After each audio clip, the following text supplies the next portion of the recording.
Back in Washington, the State Department wasn't interested. The Pentagon clearly was. Every day we had, Monday through Friday, we had staff meetings in the State Department in the morning, usually around 8:30. And one of the questions that came up almost every day was, what's happening with the MEK? The MEK are still wandering around Iraq, still got their arms, still a cohesive body of people. What's happening? They're a terrorist organization. We declared them so. The President himself has agreed that we should do something about the MEK. What's happening? And the inevitable answer would come back, well, defense isn't doing anything. By their actions, I must say that the Secretary of Defense and his underlings and the Vice President's office must have thought that the MEK might prove a fruitful instrument in the future and therefore did not want to take any drastic action against the MEK. President Bush has now relinquished the services of the former Defence Secretary Donald Rumsfeld, but Newsnight understands there's still a strong pro-Mujahideen lobby within the administration. One possibility it's apparently been considering is to use the group as a go-between to help American forces reach out to Sunni insurgents. Meanwhile, in Europe, the charismatic leader of the Iranian resistance, Maryam Rajavi, has been rallying her supporters with talk of victory. The Mujahideen have just won a judgment at the European Court of Justice, unfreezing their assets. They believe it's a first step to removing the terrorist tag that still hampers them, though their last attacks were in 1999 and they've since renounced any military role.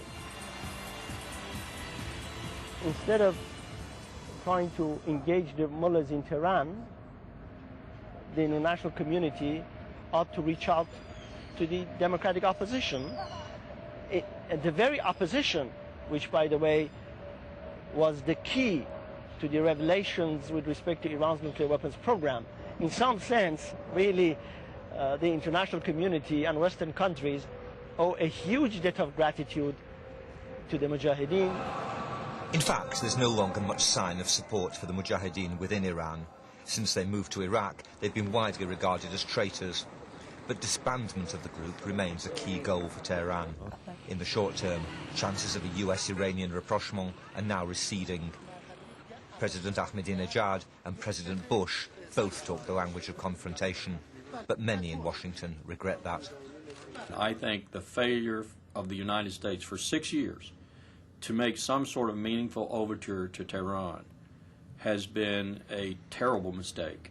It has put Iran in a strategic position in the Middle East that she couldn't have gained by her own means. We have, through our ineptitude and our refusal to talk, essentially given Iran the catbird seat in the region.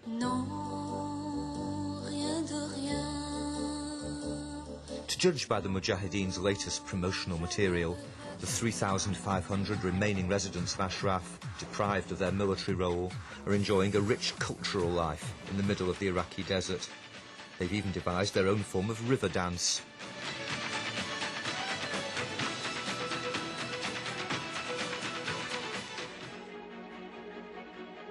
The organisation believes it can survive here under the protection of the Geneva Convention and again one day play a big role in Iranian affairs.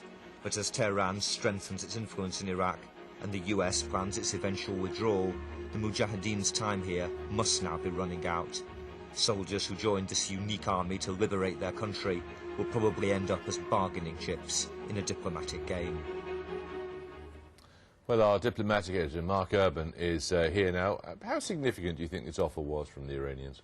Well, I suppose in a way the glib answer is we'll never know, precisely because of what happened. I mean, Mohammad Khatami, the president at the time, was someone who, of course, Jack Straw and others famously thought they could do business with. He, Mr. Straw, cultivated that connection, tried to push it further. But I think the question always would have to be, in a case like that, after the Iraq War, 2003, and with the insurgency gaining strength, would Mr. Khatami be able to control hardline elements in the Revolutionary Guards, the sort of people who, in fact, have been arrested in past weeks in Iraq, allegedly stirring up the trouble? Would he have been able to do so? Well, of course, we don't know. The offer wasn't tested, and I suppose that's the great thing to regret in this case. Diplomatic military circumstances changed hugely since then. We've now got this big American military build-up going, some of it clearly targeted on Iran. What's going on there? Well, it is a very curious case. You send another aircraft carrier, the Stennis carrier battle group. You send some Patriot missiles to reassure some of your nervous Gulf Arab allies, and minesweepers, various other things are being talked about. None of them at the level that would be required for a military confrontation with Iran. 2 carrier battle groups, well, you're looking at under 150 aircraft. Normally, people are talking about 600 being required. That's how big an operation it would be. Similarly, if the Iranians retaliated by mining the Straits of Hormuz, 2 mine hunters wouldn't do it. Similarly, the Patriot missiles. So what's the point? I think the aim is that the Pentagon have realised that the Iranians assume they are so tied down in Iraq that they can do nothing. The aim of the deployment is to demonstrate precisely the capabilities that are not tied down in Iraq, carriers, Patriots, and all the other paraphernalia of that type of war, and to show that they can be deployed, and of course to increase the pressure by doing so. Now, we've had this incident with the Iranians, Iranian so-called diplomats inside northern Iraq. Is there going to be a confrontation? The fascinating thing is how far are the Americans prepared to push this, particularly with these Iranian officials. We reported about the ones who were arrested before Christmas. Then, more recently, there are the others, as you mentioned, in the north of Iraq. Now, today you have the leader of one of the main Shiite parties, Skiri, as it's called, the Supreme Council, actually attacking the Americans for what they've done. This is dangerous territory, I think, politically, certainly. And, of course, one would have to ask the question, were the confrontation with Iran to move on to the point where it actually came to military hostilities, would they start to contest things openly on the streets of Iraq with US and British forces? Mark, thank you.